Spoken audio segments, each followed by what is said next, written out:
Hello, everybody, and welcome to another episode of Get Out of Rap. Today is the first in a series of 3 special episodes where we delve into all things Cactus Search, probably the most well-known recruitment company in our industry. And what better place to start than with Francesca Randall and Guy Masters. Francesca and Guy, thanks very much for joining us today. Pleasure. Thank you. There's a big build-up, you see. Yeah. We probably should jump in then, actually, Martin, and just say officially it's Francesca Masters, obviously, but for work-wise, it's Francesca Randall. Well, maybe that's a really good place to start as well, in terms of how often do you encounter people that don't know you're actually married? Well, we don't often. It's a case of having to tell people, unless obviously they've worked with us for years and then they know. And I think people say, why don't you? And I actually, historically, because we started the business before we were married, and I suppose we were in this industry for such a long time, people knew us of those names, and it just stuck. And I think actually also at the time when we started it, we didn't necessarily want to be known as the husband and wife team, if that makes sense. Yeah. Anyway, why? I don't really know why. It just didn't feel. It felt better that we weren't for some reason. But anyway, there we are. And how years ago? Well, let's go back then to that point. Yeah. How did it all start? How did it all start? I'll start with me. So I've been in recruitment both of us have actually all our working lives. So 1997 was my first job in recruitment. That was with a company called Progressive, who are an IT recruiter, part of a big group called S3, which people will know, I'm sure. So my life started in IT recruitment, and went through basically until I joined Capita in 2003. Have to say about the doggy. Yeah. Yeah, I now need Mine to will get wake the up dog in a in the sec. laundry. So basically joined Capita in 2003, and that's where I met Guy, and that's when my first sort of foray into the contact center world began. And I joined Capita as a sort of head of volume recruitment. But then the business that was then known as Recall, we basically outsourced huge volume campaigns. So we would run everything from the advertising, the whole 360 piece, do all of the assessment centers, basically outsource it on behalf of our clients. We had our own call center within Capita that took all of the response to candidate advertising, and life. Wow. The whole piece was a world away. I mean, I suppose, you're talking 2003. So yeah, it was a long time ago, but even in terms of that as a timescale, it actually isn't that long when you think about the change we've experienced in recruitment since that time. So, and that's where I met Guy. And that's where basically sort of our experience in contact center recruitment, mine began, and then Guy's developed.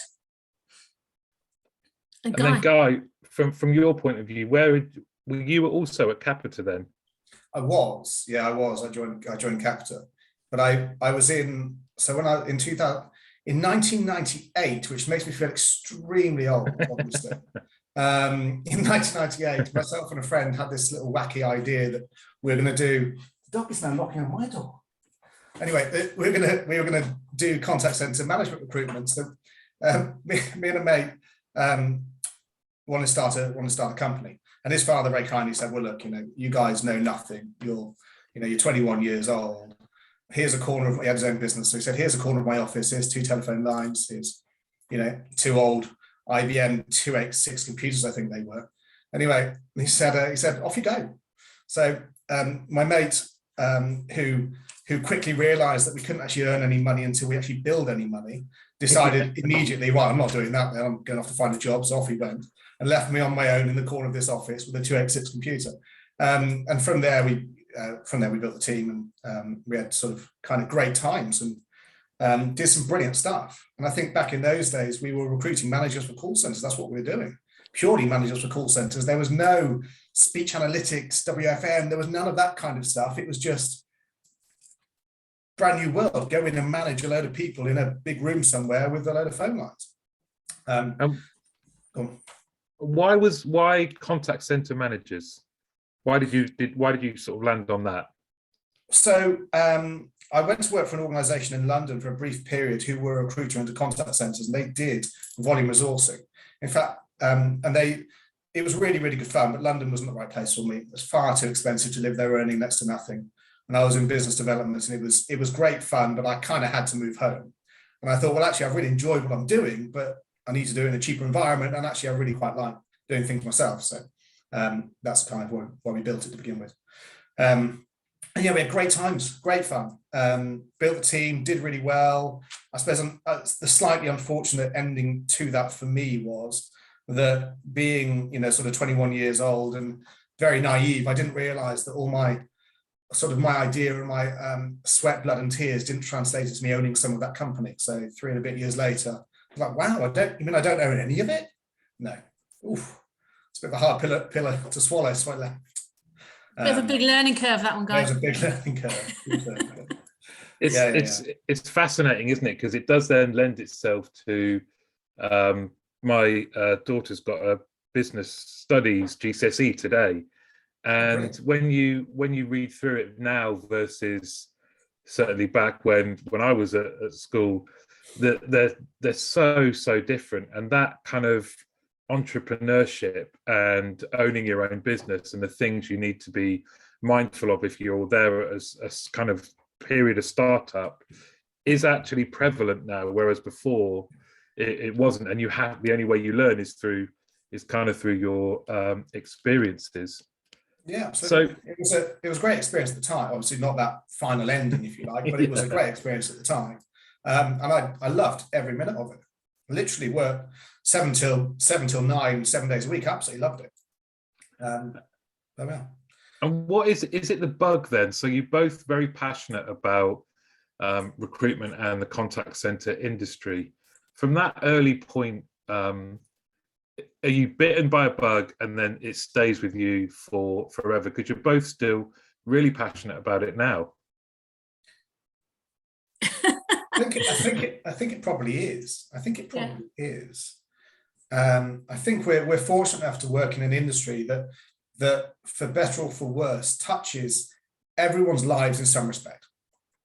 Whether someone be trying to get through to EasyJet to cancel a flight, or someone trying to pay a bill, or there's everyone has to deal with the people that collectively our industry recruits and employs. So I think it's we've almost got a duty of care in a weird kind of way. I certainly find it fascinating how it's changed over the last 20 odd years. But it's also quite interesting, Guy, in that we're kind of like we're doubly hated in the fact that we are recruiters. So basically, everybody hates recruiters like they hate estate agents, and then you tell them that you recruit in call centres. And then everybody hates you. I mean, my dad won't even tell people what Guy and I do. They're recruiting call centers. Oh my God, really? So yeah, I think when you're hated this much, you have to love it, don't you? Because that's the answer. But I think for us, it's been really fascinating, as Guy says. You get really involved, and the change. I mean, of course, in every industry there's been huge change, but there's been massive change in contact centers, and I write a lot about it, and I find it really interesting. How there was a point in time where everybody thought by now we would have far more AI, would be far bigger, and that we would have far less reliance on people in contact. And actually, I think the pandemic has had a lot of effect in many, many ways. But one of the things I think has had an effect is that people still want to speak to people. Yeah. They missed it so much. And, you even now when you go onto IVRs and you're even doing sort of chat with bots, you don't get the answers you want still. And I think, there's obviously a lot of investment still required in technology, but I'm a big believer in that. People still want to deal with people, and recruitment is absolutely part of that. I think there was a time also where lots of people and lots of businesses have tried to automate recruitment, have tried to take out people in the process, and technology and application and CRMs have tried to do that, but you can't achieve it. And in this market, more than ever before, you cannot achieve it, because you've got to have a contact with people. And Guy and I, we love that. We love the fact that you've still got to speak to people and you've still got to be involved, and you're so valuable in that process. So I think technology is a brilliant tool used correctly. So there's technology out there that will screen, hundreds of thousands of candidates at a time and filter them through very, very effectively, which is great if you're, your KPMG and you're hiring for 50 grad places and you've got 50,000 applications. But when you're hiring for 3 Norwegian speakers in middle of Birmingham, you don't need to put these people through a filter, because if you manage to find 3 Norwegian speakers in the middle of Birmingham, you need to snap their hands off and just take them on board then. It's brilliant. You've touched on so many great subjects, and we'll come back to them. I'm really interested in the story of like Cactus Search. So you two come together.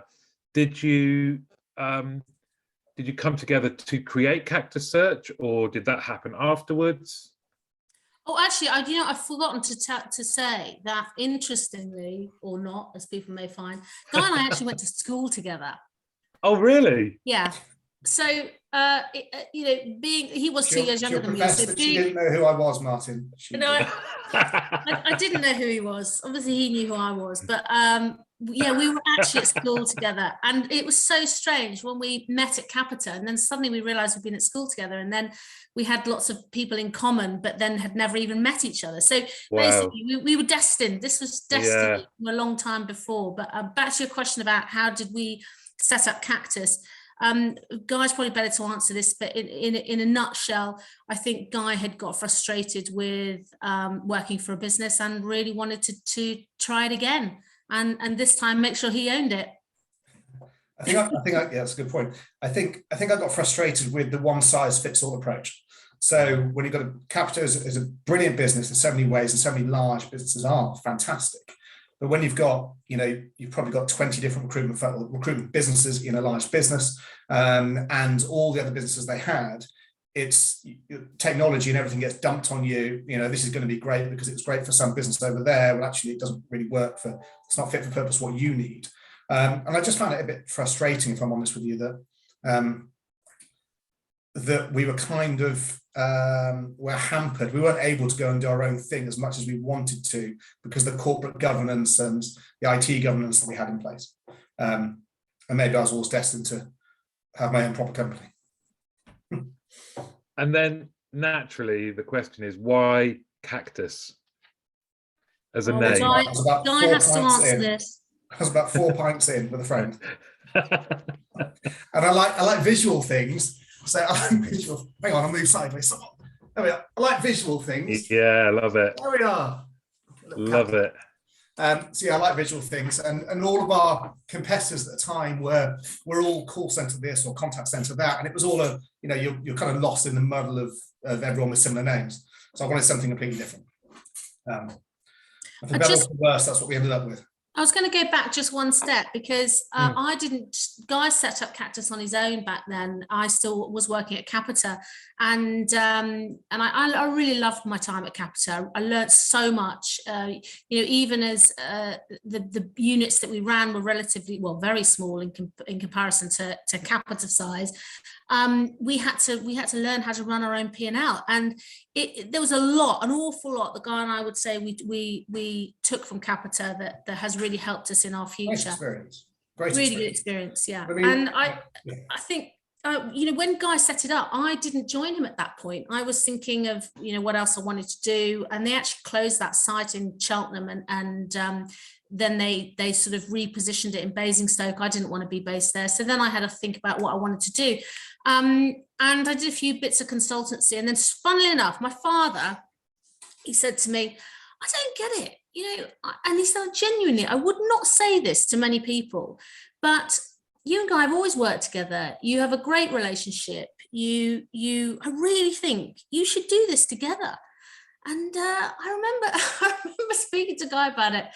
I said, your dad says we should do Cactus together. I should come and join you in the business. And then we both sort of sat there for a minute, didn't say anything, and then just went, why didn't we think about this? Yeah. oh my goodness, we've had to give the credit to my father, but he was right. And I mean, he was in business himself, so I think he had some background and some knowledge into what works and what doesn't. And I always take it as a great compliment when I tell people that Guy and I have a business and we work together and we're pretty much 24/7 together. I get two reactions. Okay. Yeah. I get this one, which is, oh, oh God, how do you do that? I mean, how do you do that? Do you not want to kill each other? Yeah. Well, that's the usual reaction. Or I then get that must be great. That must be really good. You must have such a great relationship that you can do that. But actually, the first reaction is the one I usually get. Yeah. Not the second one. But we are lucky. We are lucky. I wonder if that's changed during the pandemic as well, because everyone started to kind of work with their loved ones, and maybe I know there was quite a lot of TikToks and videos on YouTube with people saying, I didn't know the work version of my significant other, and I don't like the work version, the mannerisms, because people are working closer together, whereas you two, you've already kind of gone through that stage. Imagine hearing your significant other on a call being fairly forthright. Like, wow. Yeah. No, there was nothing new for Guy and I. We'd seen it, done it, you heard it all before. So yeah, but we're very lucky in that we're very confident in speaking to clients now and bouncing off each other. And you do, don't you, after this long working together? And we always used to have a rule that we didn't talk about it at home, but that rule doesn't apply because we still do talk about it at home. Even worse now, we work from home. Exactly. Home is work for some of the week and not for other parts of the week. What were some of the when you started Cactus? And I have to applaud you on the name, by the way. I think it's like kind of genius. Because it just sticks in your mind, and you're right, it does differentiate you completely. When you started and said, here's what we're going to do, and you started the work, what were the kind of principles that were really important about how you operated? Well, I'm just going to say this before, because Guy set this up and it was in his image to begin with, but I'm going to say I had cut my teeth in a very, very aggressive recruitment environment. IT recruitment back then was really tough, and you lived and breathed it. And it was, I learned so much from it. But what I also learned was I learned how I didn't want to be a recruiter. I learned how I did not want our business to operate, behave, and treat candidates and clients. And I think that we started off the ethos of Cactus with very much how we didn't want things to be rather than how we did, and how we did evolved. But we had me probably more so than Guy, because I'd worked in such tough, aggressive environments that I just knew that we didn't want to operate like that. But yeah, I don't know what you think, guys. That's to be fair, that's probably the best explanation. We just wanted, we wanted to do a good job for some good people. Wanted to work with good clients, find some great candidates, and do a good job, and everyone be happy. That's kind of, it sounds really weird and lame, but that's kind of where it is. And money, if you can do that, then the billings that you send out and the revenue you make is secondary, but it comes. Yeah. I really like that, and I think it's very similar to for people that you work for. If you have the desire to progress, you learn from everyone, right? And some of that is also, I'm not going to manage like this. That's one thing I do know. This is what I've learned from you. I'm not managing like this. And then you go on and you apply it when you do become a manager. I think it's refreshing to know the things that you won't do and the way that you won't operate. Have there been times when that's been challenging? Because if you're kind of sort of pitching yourself slightly different to how a lot of others operate. Yeah, hugely challenging, because there are times when we're up against it. And I'll give you a really easy example. A lot of agencies historically would send a CV to a client without even speaking to that candidate, because they want to get the CV in first, and because those are the rules. So if you create a rule like that, you're creating massive issues in terms of the service you're getting. So yes, I mean, we wouldn't do that. We never have. And I think there are times when that would have created a barrier for us, and we may have even missed out. But I think we're very principled in lots of what we do and how we treat people. And so we have really worked hard also to educate our clients. And I don't mean to sound sort of belittling by saying that, but I think genuinely we've learned and we know so much about what works that I think it worries us if clients don't listen to us, and if clients aren't willing to sort of work with us. It becomes a concern, because you think, well, if your client is not willing to listen to us, who really know what we're talking about, then crikey, it's all setting up to fail.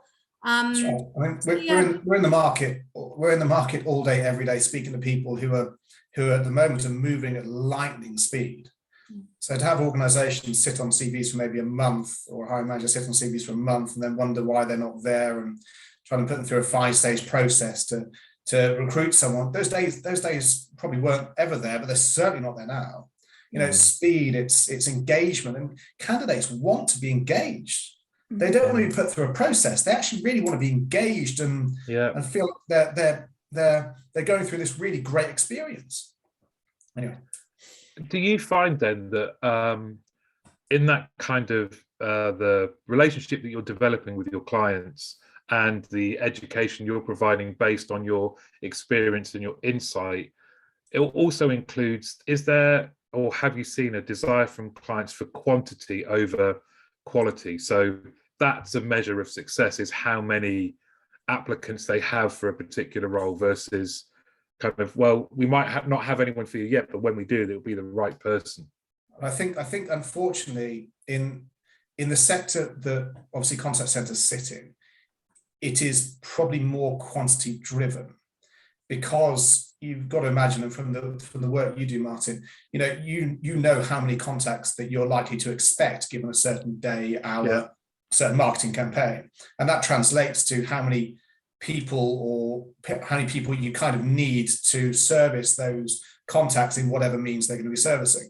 So I think that quantity in many respects has come first, and does come first, over quality. There are definitely organizations that doesn't apply to, and some of the organizations that we work with, and certainly one I can think of now, they are absolutely quality over quantity, without doubt. That we've been looking for a resource planning manager for them since October last year, and they've got some brilliant candidates go through the process, but they just weren't right for whatever nuance of a reason. And so their approach is absolutely, we need the right person. We need the right person for our brand, for us, for our environment. I think it can reflect, Guy, when you have a situation where it is business critical. So when life is business critical, of course, you have to make decisions that may involve quite a lot of compromise. And I think that is a very key thing within the contact center market, especially on the front line. There are a lot of businesses that are so backed into a corner because they need the people, that you're just driving a perpetual issue, and one that I'm constantly fighting against and trying to talk and educate about, and trying to help businesses not fall into that pit. But I mean, we are in it now in a way that I've never experienced it. But yes, I think the other interesting thing is that historically there's been this big evolution of businesses obviously wanting to do their own recruitment and hire their own recruitment teams, and I think that is, when it works, it's good, and it can be really valuable and good cost saving, and can do all those things. But to get good recruiters is not just like trying to just get someone to do any old job. There is a skill to it. There is a real ability. I always say when I'm selling, when people ask me the age-old question, well, why Cactus? Why should I use Cactus over anyone else? Well, the simple truth is we have got the same access to the same technology, to LinkedIn, to all the job boards, to everything. My differentiator, 100%, is my team. Is the fact that they are really skilled at finding candidates. And I often use the adage that if certain members of my team cannot find you a candidate, that candidate at that point in time is not there to be found. Yeah, and that is absolutely right, especially in this market. I mean, it's that the days of sticking an advert out and, you know, hoping your response is going to be big enough so you can, you know, weave them down an assessment center and all that kind of stuff. Those in certain roles and certain levels, they're just not there anymore. It's just not where it was. You actually need, and we're headhunting effectively. We're headhunting agents. That's what we're doing. Wow. The teams are headhunting agents out of businesses to put them into other businesses. So I suppose that, you know, why would that agent actually leave? And this comes on to a much bigger question. Why would that agent actually leave the company where they are and go to somewhere else? Well, salary, flexible working, benefits, environment, you know, whatever it may be. But we are headhunting agent level candidates, which is a whole different world to headhunting senior level candidates, believe me. But also, as Francesca said, this is where, you know, if you're going to build an in-house recruitment team, you need an in-house recruitment team, and everyone does, but they don't have the time maybe to go out headhunting agent level candidates all day because they're dealing with volumes of things. So they need partners that they can pull on when they need to. And I think it's not just about the ability to find candidates. The ability now is about how do you engage with them?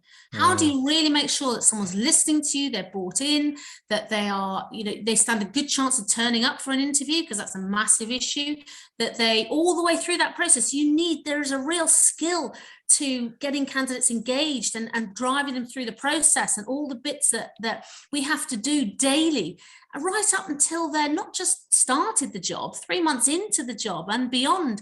It is intense, and the only way that we can ensure, because fundamentally we're a business and we're running it to make sure that we're commercially viable, the only way we can do that, the work involved now is extraordinary. And yeah, we've got talented people that do it and are passionate about it as well.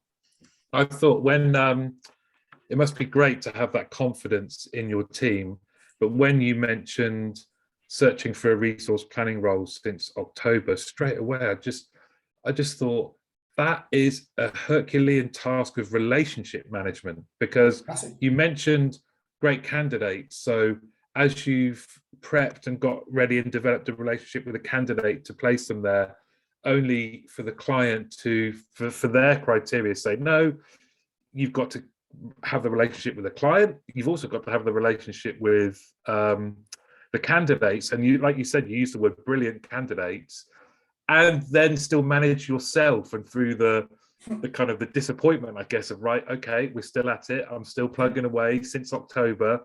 I just thought that sums it up right there. It's often overlooked, I think, as well, that kind of relationship management angle. Do you know what, Martin? And normally, sorry, Francesca, normally you wouldn't be proud of this in the recruitment world. However, I'm pretty proud. So it took me 232 days to recruit, and it was resource planning again. I'm not saying we can't recruit resource planners, but this happened to be resource planning. Anyway, to recruit a resource planning manager for a retail client of ours who are based in the Lake District. Now, the challenge was that this candidate needed to be on site 3 days a week. Now, the Lake District is beautiful. Contact centres, there are not. So you had to find someone who's prepared to get in the car and go to the Lake District 2 days a week, and they had to be within a commutable distance.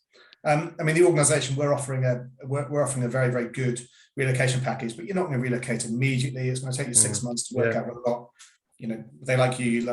Anyway, so it did take a long time, but we got there. And the client was brilliant. He knew how much effort we were putting into finding this person. And we had a couple of false starts. We had an offer and a decline and this, that, and the other. But he knew how much effort was going in. So was happy just to hang on for the right person. And he got the right person in the end, which is great. But as I said, normally in recruitment, you would not be proud of 232 days, but I really am. They're still there, checking most days. I love it.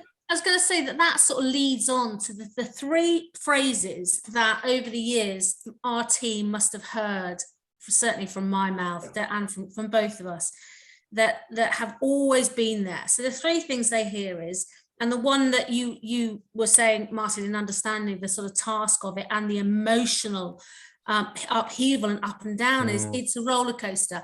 Every time, you know, they're someone's dropped out, they're about to start, they haven't started. Of course, we don't get paid. We do all the work. We don't get paid for it until they start, and then until they've got to stay in the job for 3 months. You know, it's really tough. So it is a roller coaster. So they hear me say that all the time. And the other one, based on something Guy's just said then about his client in the Lake District, is never give up, because if we are the ones that stay standing, all the others will give up before us. So we will win in the end. So never give up. And the other one is just manage the expectations. And that is so critical to everything in our world. The client expectation, the candidate expectations, your own expectations as a recruiter. Manage them and be really clear about them from start to finish. And I think if you keep those three things in your head, you have to take a lot of breaths. And I always say to the team, rejoice in the good bits. Rejoice when we've had success, because unfortunately the bad bits always take over the good bits. So we have to remember, let the bad bits go, rejoice in the good bits.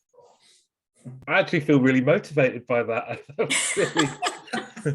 It's quite Churchill-esque, that is. Martin, we're recruiting. Come join the team. We're recruiting. It's always very, very true. It's very, very true, though, about we don't often stop and smell the roses, people kind of like moving on straight away, rather than, we're very quick to evaluate and debrief on our losses and what we can learn, but the wins we kind of discount. I don't know if it's something in our nature. I really wanted to ask you, if when you do you talk to other recruiters in other industries, if they ask you what the contact center industry is like to recruit for, what's your answer? Very good question. Well, I tell you what I always say is that it's very unique, because, and when, yes, we do, we've got friends in recruitment, and we've got lots of knowledge of other people in recruitment. We have those conversations, Martin. And what I say is that in a lot of these marketplaces, 90% of them now. So you look IT, if you look at all the vertical professional services markets, IT, marketing, HR, even in the healthcare services, in most industries now, they are massively candidate driven. So the candidate is absolutely key. I'd say in our market, it is a real split, because you can have planning roles, some of the more technical roles, some of the harder to fill roles, the analytical roles, which are they're just so hard to find the talent. So it's a very candidate driven marketplace.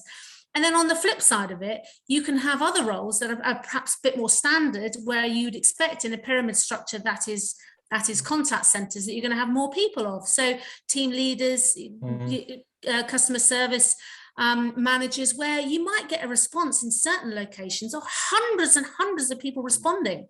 So yes, we are very, very unique in that we have to be really good at sifting if we get a lot of candidate supply, and really good at hunting if we get no candidate supply. And that is very unique within the whole world of recruitment. And we have tens of thousands of people on our database. And one of the other interesting things I will just put out there, which has blown my mind, okay? So candidates apply to us and they put no, and I understand this because GDPR has its place, and fair enough, but I think this is where it's gone a step too far. People apply to us, yes, can you keep us on your books? So if you get another job, you can let us know. Yeah, I would, but you've put in no contact details, you've put in no location of where you live. So if it goes and it automatically parses to our database, we'll never find you again. That's mental. Strange. So we have all these thousands and thousands and thousands of candidates. And not only that, Martin, we are afraid of sending out mail outs to people, because then we're getting people coming back to, well, that isn't me. I'm not happy about the fact you've got our data.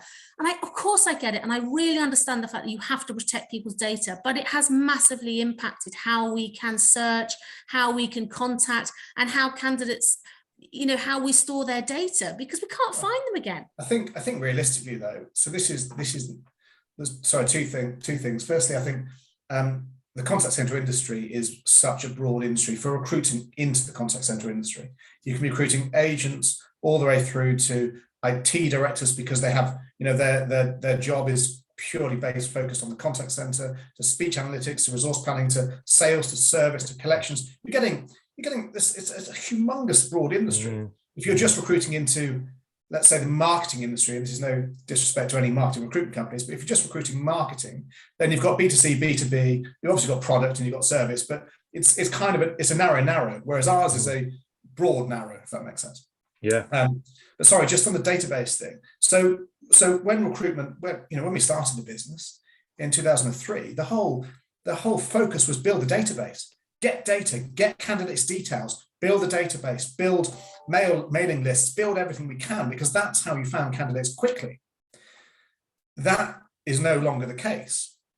You don't use your database anywhere near like you used to. It's so freely available. You've got LinkedIn, every job board available. And so the database you have is out of date so quickly because so many people move so much. It's completely out of date. So actually your in-house database is now not worth anything. You can start up a recruitment business without any in-house database. And that was kind of the only barrier to entry before. Now there is no barrier. You've got a LinkedIn account, then you're off your way. Yeah, it's I think fascinating. There are some markets. So the healthcare market is a very interesting one.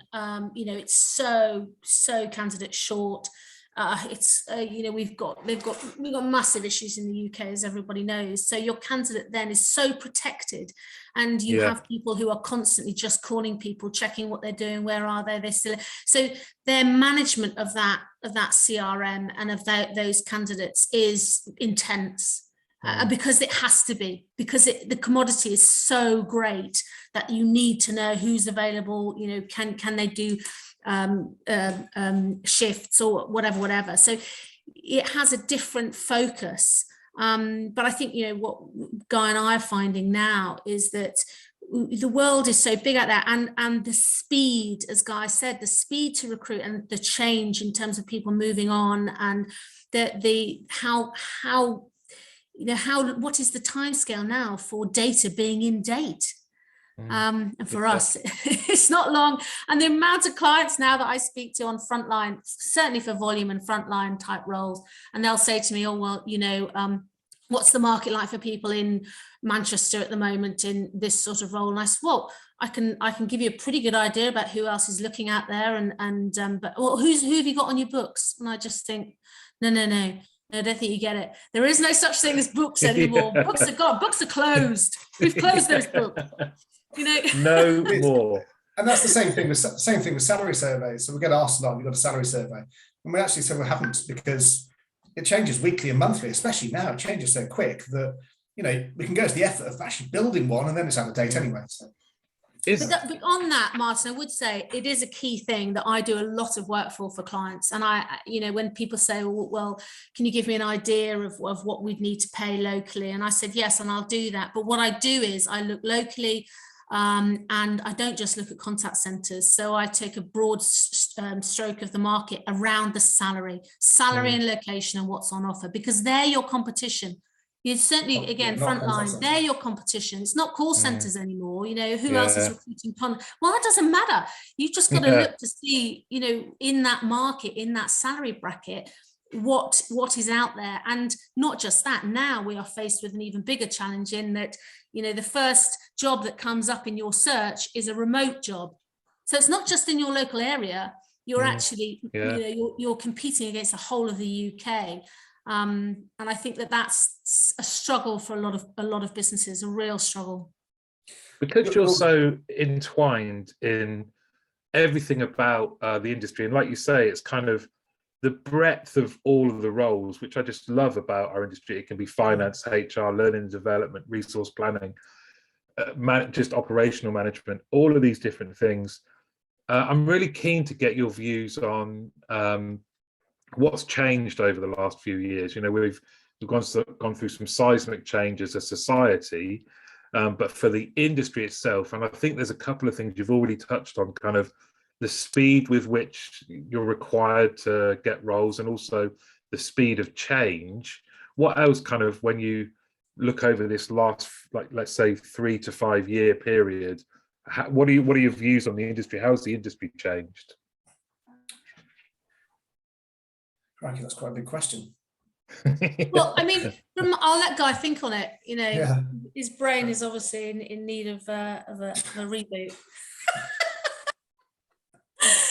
From my because I didn't get the toast this morning that you did. Oh, is that what it was? Yeah, sorry. No. Sorry. There you go. Yeah, that's it, isn't it? It's all down to the toast. I think it is so hard to put that into one box because really wide the industry has changed so much, and even just from how we recruit, let alone in contact centers. And I often say to my children, you do realize, don't you, when I first started in recruitment back in 1997, we didn't have any internet, we didn't have any email, I didn't even have a mobile phone. And they sort of look at me as if to say, I just don't get it. I mean, how on earth? I mean, how do you call people? How do you communicate? Well, I'll tell you what we used to do is we used to put the CVs into an envelope and we used to post them. Post? You used to post things? Yes, or I'd stand by the fax machine and fax them. But you've got to remember, Franz, actually, that the posting of CVs, if you take that back to applying for jobs, okay? So when you apply for a job in, 2001, whatever it may be, or 2000, or probably slightly before that, you printed a CV on the printer, you put a stamp on it, you wrote a cover letter, you put it in the post box, you sent it off. You may have sent 50 off, but you sent it off. You then got a response, most likely by letter. You're heavily invested into getting that job. Now you stick 1,000 jobs into your basket, hit go, and then you get companies and recruiters calling you or emailing you, and the amount of times you phone someone and say, hi, yeah, you've just applied for this job. Just remind me, what job? Literally, it's 5 minutes ago. Yeah, I know, but I applied for loads. It was 5 minutes ago you applied for this job, so this is what it is. Oh, yeah. And this is what it's what's it paying? Well, it said that on the advert, but anyway, here we go. This is what it is. Yeah, and where's the location? Well, here you go. This is the location. Oh, yeah, no, it's not enough. Oh, it's too far. I didn't realize it was in that location. Just apply for the job. Okay, no worries, thanks.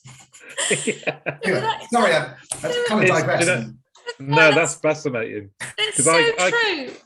It's so true. It's nuts. Even just, I'm thinking about it now. I'm not going to dwell on it, but it does give you a real sense of how things have changed.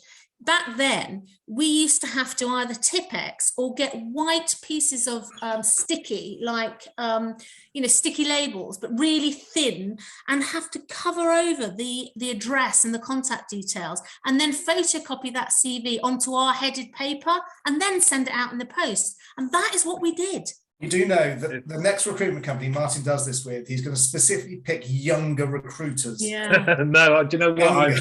I'm nodding along furiously because I can remember, when I left uni, I think you're dead right in that it was a more committed action that you took because you looked at the advert, you thought, yes, I can do most of this. I think, here's my CV, print it off.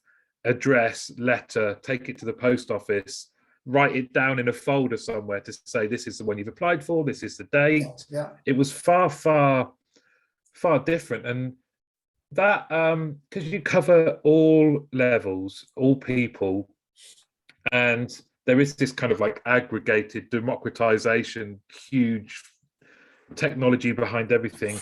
In terms of when you're working with kind of candidates, are they more transient now and you have to kind of work with them to help them develop that relationship skill? I think it depends on the level you're recruiting. I think that, as Francesca had already touched on, at the front line level, you are recruiting someone to come into your business who can earn the same amount of money going to work in Costa, Tesco's, another contact center. It doesn't matter. One of those organizations. And I think the biggest differentiator right now is if someone wants to work at that level, obviously that earning capacity, if they want to work in a face-to-face environment, then they're going to go into Tesco's or Costa or something like that, or hospitality. They might arguably could be more fun working hospitality. I don't know. I think the biggest differentiator for the contact center part, really answering your question, but I'll come back to it, is the ability to employ remote workers. That is unique, absolutely unique. Tesco's can't do it. Starbucks can't do it. And that's the same demographic of people we're shooting for. Your ability to recruit remote workers and have them working remotely is absolutely key. So when you're faced with we want to recruit people into a business park somewhere for them to drive to this business park to earn the same amount of money that they would have earned working in Costa in the middle of town, meeting people, seeing people all day. It's a hard one to understand which way they'd go, if that makes sense. I think one of the things that and again, going back to that question, Martin, about change, there's so many changes, it's hard to even touch and scratch the surface, but technology has allowed change in how we recruit, how we contact, how we communicate, and the same in the industry that is contact centers. The technology that allows and has opened up contact. I think sometimes in lots of things in life, that whole choice and the speed to it, and our whole world being so service driven, but everything is about, Amazon is a prime example of it. You can order something. I can actually get my Amazon shopping via Morrison's if I ordered it today is extraordinary, and people expect that, and it's quite hard to run with that sometimes, and you could go on forever about how the whole industry has changed, but I think speed to action is one of the key things, and technology has allowed that. I'm not always sure it's in its favor, or that it's it allows us to sometimes give the best service, because people their expectations of when they're going to receive the CV, when they're going to get that job filled, is all about how quickly can you do it. Not always. I think the right technology deployed in the right way is a massive help. It is a massive help. And then the wrong technology deployed in the right way even is a massive hindrance, huge hindrance. Yeah, it is. I think candidate, Martin, go back to your question, candidate engagement and candidate buy-in is a really, really hard thing to foster, hard thing to foster. And I think that as intermediaries, if you like, in this process, we spend the vast majority of our time ensuring candidates are engaged, sometimes smoothing the edges on both ends, but vast majority of time ensuring candidates are engaged, constant communication with them, interviews tomorrow, what can I help with, done your presentation, let's go through it together. In the morning, tomorrow morning, it's right, everything okay for today, where you're going, or what time it is, anything I can help with. If they're doing on video, what kind of environment are they sat in? Should they have a blurred background? Shouldn't they? If they're going into the office, it could even be simple as, do I wear a suit? You're like, well, what organization we're recruiting for and what's their expectations of that? So we spend a monster amount of time helping candidates through the process to ensure that they give them or portray themselves in the best possible light. And I think that the hardest thing for an interviewee is probably turning up to an interview and just getting bombarded with questions they weren't expecting, because they're not going to give you the best response. They're not going to give you the absolute nuggets that they walk out after and go and shoot themselves thinking, crikey, I should have said that, because that's what I did do and that was really impressive.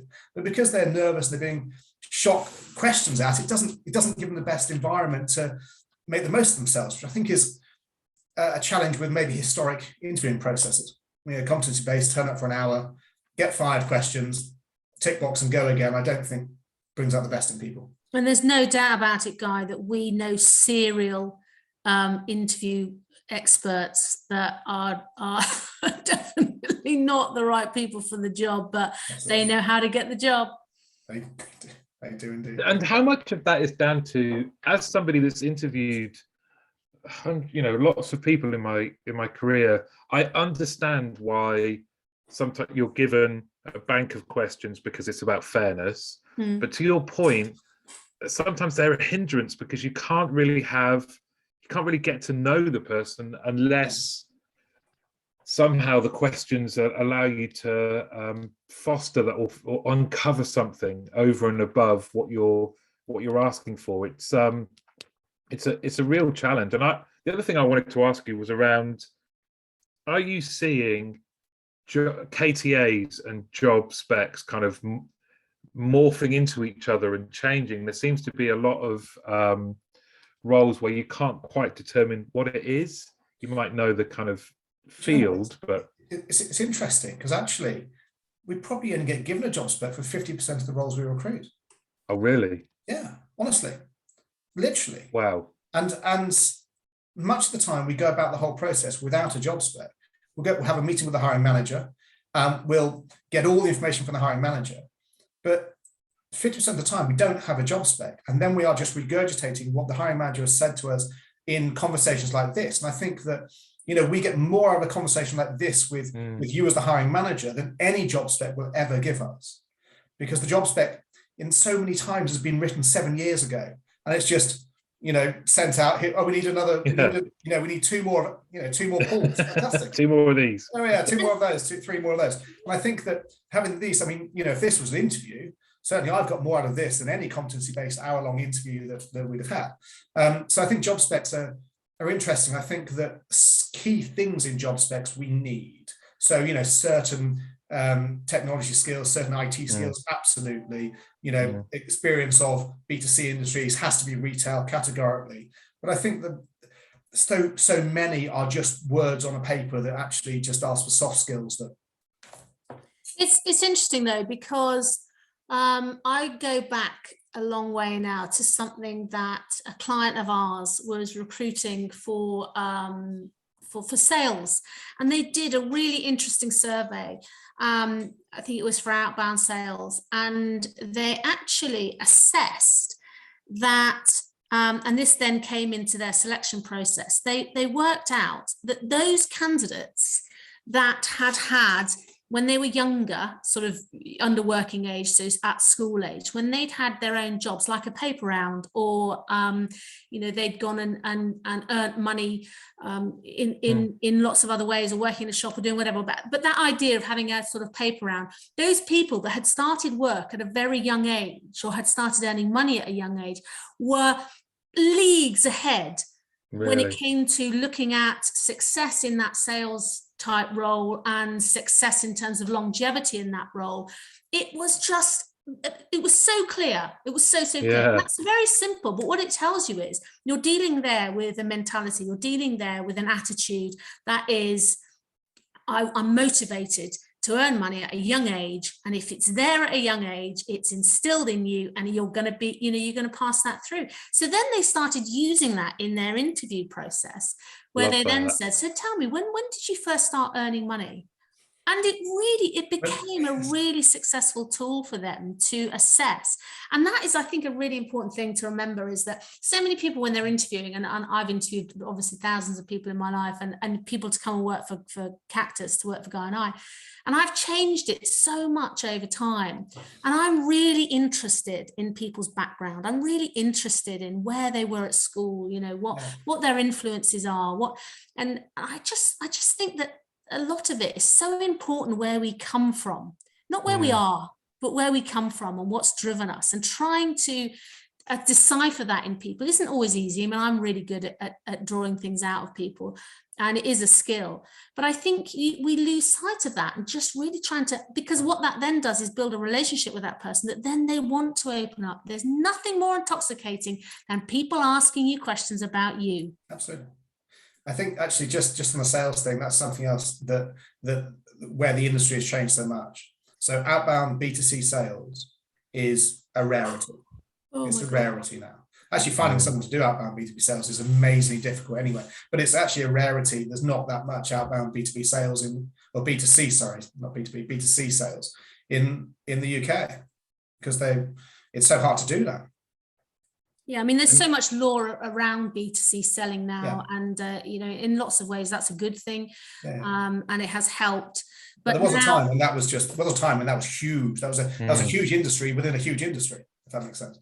Yeah, I mean, when you look back to mis-selling and all the the whole industry around mis-selling financial services, and then all the recoup on all of that, it was just insane. Awesome. It was huge, and that now no longer exists in a way. I mean, I remember us doing an awful lot of work for a big bank, outbound selling, and you just don't have those teams anymore. They don't exist. You're not allowed. You're not allowed, no. That's right. But anyway, trying to get people engaged into outbound selling more now, B2B, is tough. And if you are not offering a very attractive, it is all about the money. If you are not offering a really attractive base salary and really good earnings, you will not attract people now. It's too tough. I think yes. And I think that also there are so many organizations out there where the benefits and the salary haven't yet caught up with where they need to be. Yeah. And this is driven through, I suppose, through historic ideas of what's happened in the past. But I think over the last, since the pandemic, there's been such a monumental rapid shift that some organizations haven't quite yet caught up. They will do, but they haven't quite got there yet. Their budgeting has meant that actually they can't, they can't budget another $4,000 for an agent multiplied by 1,000 or whatever it may be. It's just not there. So they have to make savings elsewhere. So they will catch up. But it's just, it's come so quickly that it's very, very hard for many organizations to do it. This is what the budget is, and we can't move it. You mentioned something right at the start around the work that you do is naturally so important to people. It can determine the course of their life, the different trajectories that people make, and that you help kind of determine that. And that with that, there's a kind of a great responsibility, and also in our industry that touches every part of people's lives. As you kind of look forward, are you sort of generally hopeful about the way the industry's going? Does it excite you? Are we talking call centers or recruitment? Both. Okay. I think the contact center industry is still immensely exciting. Yeah. Immensely exciting. There's so much technology that you will never not need people. Okay, the contact center industry, since I first started in it, they've been giving it 5 years before it's dead. And you get the 5-year mark. Oh no, another 5 years, and then we don't need it anymore. And then another 5 years. They've been writing off the industry for years and years and years. Yet it's grown every year. I mean, it might have plateaued, but it has grown. At one point, it was slightly north of a million people. That's like 4% of the working population. I think it still is, Guy. I think it's just fun. So I think the industry itself is still phenomenally exciting, and there's so many routes there's so many routes the industry can take in terms of customer contact. People still want to engage. They don't want to spend their entire life ordering off Amazon and it being delivered by a drone. Because actually, watching the delivery man drop something off at the bottom of your drive or knock on your door, it might be the only interaction you get today. It could be. So I think that the industry I think is awesome, and I think that also the world has become so much smaller. So you do end up having to let the phone Amazon, and you're speaking with someone in Costa Rica. Oh wow, what's it like there today? Nice. I've been on the beach, it's amazing, or whatever it may be. I think great technology, and if you can embrace the great technology and use it in the right way, I think it's got a very exciting future. And I also think on that, Guy, just going on the contact center piece, I've been fighting for years and years in the belief that the most important people in a business are the people that are dealing with your customers. And I think that their importance has been so overlooked for so long. The whole movement in terms of, salaries, work-life balance, work from home, all those other things that perhaps the pandemic has pushed, has allowed, I think, people to have a bit more respect for what that frontline worker is doing and how hard it is and how valuable they are and how important they are. And the shift in some businesses from ridiculous salaries at the top and ridiculous salaries at the bottom, and the chasm is too big. It's too big. And then it's like, well, hang on a minute. Surely the people who are holding on to your customers, delivering to your customers, selling to your customers, that's your life and blood of your business. They're the people you've got to look after. But also, but I think the equally important, the team leaders. They are the most important management structure of the organization. They are what make Sarah, Billy and Jennifer turn up to work virtually or in the office on a Monday morning to potentially handle complaints calls about your flight not going. I mean, that's a tough gig, right? It's a tough gig. Your team leader is the one that inspires you to get to work and actually do the best you can. And yet sometimes some of those team leaders are paid so close to an agent and not invested in. And with a pyramid of a structure, you've got your 10, 15 agents, and there's only one of them that can be a team leader, and then there's one of them that can be a team manager. And there needs to be more development for them, I think. I absolutely agree. And I think if you looked at, and again, I've done lots of work in this, why people leave. I always ask clients, what's your attrition? I rarely get the exact number, or they don't always know. I don't always. Depends how you measure it. Yeah. It's fine. Yeah, exactly. We haven't got a problem with attrition. We just need to recruit 100 people to replace the 100 that we've lost. Yesterday. Yeah. What I was saying on that is that I think it's very difficult because you really need to, that whole investment is absolutely critical, more than ever. And I think if you look at why people leave their jobs on the front line, especially, your key reasons at the moment are this, and it depends on the order, but I would say the order probably goes at this moment in time: money, work from home, management. And I think that you underestimate the effect that a really good team manager has, not only on retaining, but also losing. And I think it's critical. Guy's absolutely right. And we've championed it for a long time, that they need all the development, and you mustn't put, and crikey, sales and recruitment is the prime example of how not to do it. Don't put your best salespeople as your team managers. It's never going to work. And the same in a pyramid structure like a contact center. You can't necessarily put your best advisor in that team manager role, because it's a different skill set. There's no doubt about it. And it's absolutely vital. But just going back one step, Martin, about the two different industries, and Guy's answered our feeling about the call center industry, the contact center industry. It's very exciting still. It's very dynamic. We deal with some absolutely fantastic organizations. And we're very lucky in our market that we cross almost every single vertical market out there. So, we have experience of finance, insurance, outsourcing, energy, retail, telco, everything you can possibly imagine. We touch on it and have experience with it.